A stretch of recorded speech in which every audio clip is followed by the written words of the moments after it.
Number 1 senior citizen scheme. তো এখন যারা রিটায়ার হয়ে গেছেন অ্যান্ড তারা রিটায়ারমেন্টের সময় একটা লামসাম অ্যামাউন্ট পেয়েছেন এবং তারা নিজেদের টাকা ইনভেস্ট করার জন্য একটা সেফ অপশন খুঁজছেন যাতে এফডি থেকেও ইন্টারেস্ট রেটটা বেশি পান, তাহলে এই স্কিমটা হচ্ছে ঠিক তাদের জন্য। এতে কারেন্টলি ইন্টারেস্ট রেট চলছে 8.2%। এর কিছু ইম্পর্টেন্ট পয়েন্টস আছে। নাম্বার 1, এতে 1000 থেকে 30 লক্ষ টাকা অবধি ইনভেস্ট করা যাবে। ম্যাচুরিটি পিরিয়ড হচ্ছে 5 বছর এবং প্রিম্যাচুয়ার উইথড্রল করা যাবে ঠিক 1 বছর পর।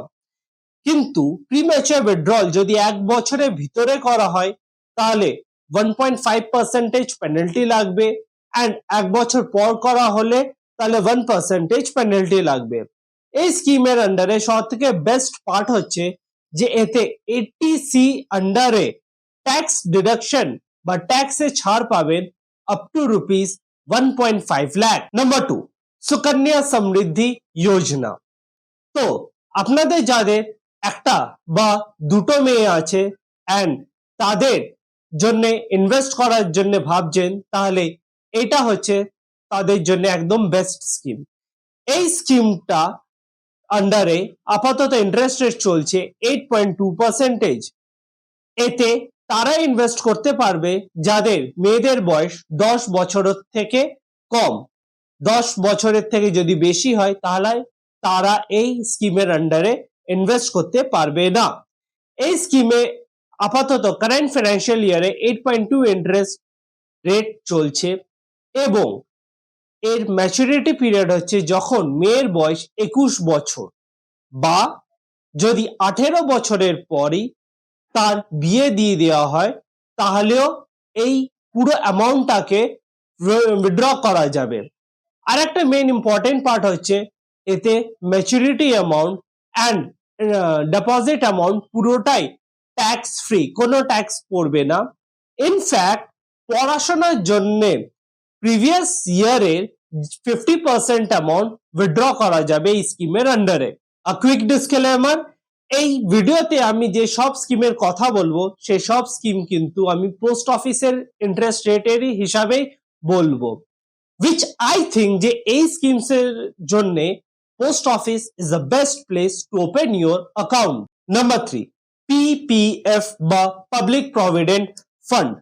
তো তুমি যদি চাকরিজীবী হও, তাহলে যদি গভর্নমেন্ট সার্ভেন্ট হও তাহলে তোমার একটা এনপিএস অ্যাকাউন্ট থাকবে, আর যদি প্রাইভেট এমপ্লয়ি হও তাহলে তোমার একটা ইপিএফ অ্যাকাউন্ট থাকবে। তো পিপিএফ হচ্ছে এর অ্যাবভ আমরা আরেকটা অ্যাকাউন্ট খুলে থাকি যাতে আমরা কিছু প্রত্যেক মাসে বা বছরে কিছু একটা কন্ট্রিবিউট করি। কারেন্টলি এতে 7.1% ইন্টারেস্ট রেট অফ চলছে অ্যান্ড এতে 80Cর আন্ডারে ট্যাক্স ক্লেমও করা যেতে পারে আপ টু 1.5 লাখ। পিপিএফ কে আমরা একটা রিটায়ারমেন্ট ফান্ড হিসাবে ভাবতে পারি। হাউএভার পিপিএফ এর যে টেনিয়ার আছে সেটা হচ্ছে 15 ইয়ার্স। তো 15 ইয়ার্স ধরে তোমাকে একটা পিপিএফ অ্যাকাউন্ট চালাতে হবে। পিপিএফ অ্যাকাউন্ট থেকে তুমি 3 বার শুধু উইথড্রল করতে পারবে, বাট সেই উইথড্রলটাও আফটার 6th ইয়ার করা যেতে পারে। এবং যদি 15 বছর পর যখন পিপিএফ অ্যাকাউন্ট ম্যাচিওর করে যাবে, যদি তুমি সেটাকে আরো এগোতে চাও তাহলে প্রত্যেক 55 ইয়ার্সের ব্লকে তুমি সেটাকে এগোতে পারবে। Important point is PPF account either bank বা পোস্ট অফিস যেখানে এক জায়গাতেই খোলা যেতে পারে। একটা পার্সনের শুধু একটাই পিপিএফ হবে, including all banks, post office, everywhere. 4, पैसा डबल स्कीम। अभी मजा आएगा ना भिड़ो। তো আমরা কে না চাই যে আমাদের পয়সা ডাবল হয়ে যাক। তো এরকমই একটা স্কিম আছে যেটাকে আমরা বলে থাকি কেভিপি বা কিষাণ বিকাশ পত্র।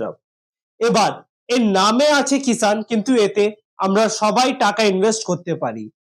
এই স্কিমের আন্ডারে যদি তুমি আজ 1 লাখ টাকা ইনভেস্ট করে থাকো তাহলে আজ থেকে ঠিক 10 বছর পর সেই 1 লাখ টাকাটা 2 লাখ টাকা হয়ে যাবে এবং ম্যাচুরিটি যে অ্যামাউন্ট হবে শুধু তাতেই শুধু তাতেই ট্যাক্স বসবে তোমাদের ইনকাম ট্যাক্স স্ল্যাব হিসাবে, যে ডিপোজিট অ্যামাউন্ট মানে যে 1,00,000 টাকাটা তুমি ডিপোজিট করছো তার উপরে কোনো ট্যাক্স বসবে না। Number 5, monthly income scheme. তো এই স্কিমটা বেসিক্যালি আমরা একটা পেনশন টাইপের ভাবতে পারি। লেট আস সাপোজ যে তুমি 5 লাখ টাকা ইনভেস্ট করলে, আর এই 5 লাখ টাকাটা তুমি এমআইএস এর আন্ডারে 5 বছরের জন্য ইনভেস্ট করতে পারে, বিকজ এমআইএস এর যে টেনিয়ার হচ্ছে সেটা 5 বছর। তো এই যে 5 লাখ টাকাটা তুমি ইনভেস্ট করলে, তার মানে তুমি প্রত্যেক মাসে 3,080 টাকা করে অ্যাজ আ পেনশন বা অ্যাজ আ ইন্টারেস্ট যাই বলো সেটা পেতে থাকবে। অ্যান্ড 5 বছর পর তোমায় টোটাল 6,84,980 টাকা পাবে। কারেন্টলি এর ইন্টারেস্ট রেট চলছে 7.4%, বাট এই স্কিমের আন্ডারে তুমি শুধু 9 লাখ টাকা অবধি ইনভেস্ট করতে পারবে। Number 6, sovereign gold bond. আমাদের বাঙালিদের সবারই সোনা পছন্দ, সে বিয়ে হোক বা কোনো অনুষ্ঠান হোক, দুর্গাপুজো হোক বা ধনতেরাসই হোক না কেন, সোনার দোকানে কিন্তু প্রচুর লাইন পড়ে। But sona in the form of jewellery কেনাতে সবার থেকে বড় ডিসঅ্যাডভান্টেজ হচ্ছে যে it is not an asset.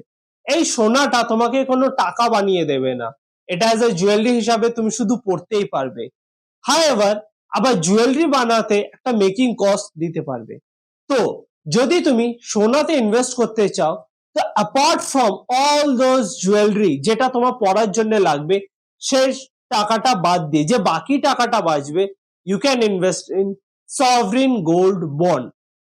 এতে কি হচ্ছে যে তুমি 10 থেকে 11% অবধি ইন্টারেস্ট পাবে, অ্যান্ড ম্যাচুরিটি টাইম যেটা হচ্ছে 8 বছর। যদি 8 বছর অবধি তুমি এই বন্ডটাকে হোল্ড করো, তাহলে এমনি তো 10 থেকে 11% পাবে, তার উপরে 8 বছর পর ম্যাচুরিটি টাইমে সরকার এক্সট্রা তোমাকে আরো 2% দেবে। দ্যাট মিনস তোমার যে ইন্টারেস্ট হবে সেটা মোটামুটি 12% থেকে 13% অবধি হবে। বাট এর একটা ইম্পর্টেন্ট পয়েন্ট মাথায় রাখতে হবে যে ইট ইজ ট্যাক্সেবল, এটা পুরো ট্যাক্স ফ্রি না। হ্যাঁ, যদি ম্যাচুরিটি পিরিয়ড অবধি হোল্ড করো তাহলেই একমাত্র ট্যাক্স ফ্রি, এলস যদি প্রিম্যাচুর ক্লোজ করো তাহলে কিন্তু তার উপরে ট্যাক্স দিতে হবে। তো এই ছিল আজকের ভিডিওটা তোমাদের কেমন লাগলো কমেন্ট করে অবশ্যই জানিও। যদি তোমরা ভিডিওটাকে ফেসবুকে দেখে থাকো তাহলে পেজটাকে অবশ্যই ফলো করো, আর যদি ইউটিউবে তোমরা ভিডিওটা দেখো তাহলে চ্যানেলটাকে অবশ্যই সাবস্ক্রাইব করে দিও। তো this is Sambit Naik, see you in the next video, till then